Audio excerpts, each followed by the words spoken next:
Құрметті қажылар, соңында бір оқиға. Суфиян радиаллаху анху мен Шайбан ар-Раи деген кісі Меккеге сапарға шыққан екен. Үлкен қажылыққа келе жатыр екеуі. Суфиян жол бойы жылап келе жатыр екен. Шайбан ар-Раи байқайды, досының қатты көңілі түсіп келе жатқан. Бір жерге тоқтаған кезде айтады: досым, сен бір үлкен күнә жасап қойған болсаң, немесе бір кіші айыптарың болған болса, тәубе етіп, осы күнәларыңнан құтылсаш, әйтпесе көз жасыңды төгіп келе жатсың, жаным ашып келе жатыр саған деген ғой. Жылай бересің, жылай бересің. Не істедің сонша дейді ғой. Я Шайбан, білесің ба, өмірімде кішкентай күнәда, үлкен күнәда жасаған адам емеспін мен. Шамам келгенше тақуалықпен өмір сүріп келе жатырмын. Онда не үшін жылап жүрсің? Менің бір ұстазым өте тақуа, білімді адам еді. Ол кісіден біз, ұстаз бізге дұға жасап қойыңызшы деп дұға алатын едік.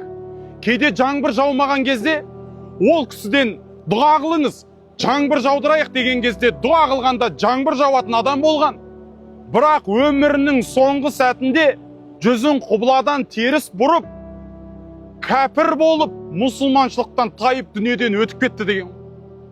Я Шайбан, мен өмірімнің соңында мұсылмандылығымды, иманымды сақтай алмай, осы ұстазым сияқты жүзімді құбыладан теріс бұрып, кәпір болып дүниеден өтіп кетем ба деп қорқам деген.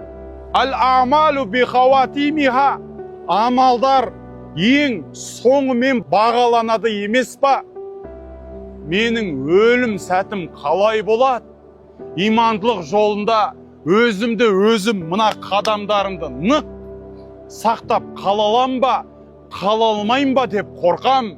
Шайбан, мен көзімнің жасын сол үшін төгіп, қорқып жылап келе жатырмын деген. Біздің қайсымызда, қолымызда жәннатқа кіретін қағаз бар, қайсымызда тозаққа бармайды деген гарантия бар, қайсымызда өміріміздің соңында ашхаду алла илаха иллалла ва ашхаду анна Мухаммадан Расулалла деп өтуге қайсымызда кепілдік бар?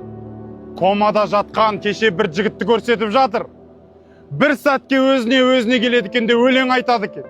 Бір сәтке өзіне келеді екен де өлең айтады екен. Өмірде өлең айтып, билеп жүрген адамның өлімі осындай болады.